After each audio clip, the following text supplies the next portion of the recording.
അതിർത്തിയുടെ പേരിലോ ഇണയുടെ പേരിലോ ശത്രുവിനെ തോൽപ്പിക്കാനോ എതിർത്ത് നിൽക്കാനോ ഒക്കെയായി പൂച്ചകൾ സാധാരണയായി തങ്ങളുടെ ശരീരം വളച്ച് രോമങ്ങൾ ഉയർത്തി നിർത്തി ശരീരവലിപ്പത്തിനെ പെരുപ്പിച്ചു കാണിക്കാറുണ്ട്.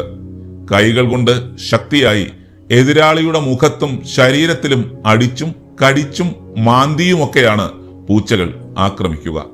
മറ്റ് മാർജാരവർഗക്കാരെ പോലെ തന്നെ പൂച്ചകളും ഇരപിടുത്തത്തിൽ മെഡലുകൾ വാങ്ങിക്കൂട്ടിയവരാണ്. ഇരയെ ഒളിഞ്ഞ് പിന്തുടരാനും പൊടുന്നനെ ചാടി വീഴാനുമുള്ള സഹജ സ്വഭാവം ഇവയ്ക്കുണ്ട്.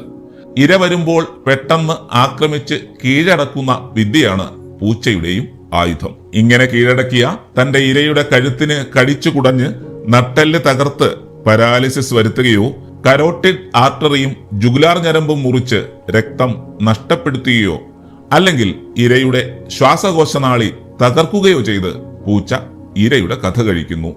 ആളൊരു സർജൻ തന്നെയല്ലേ?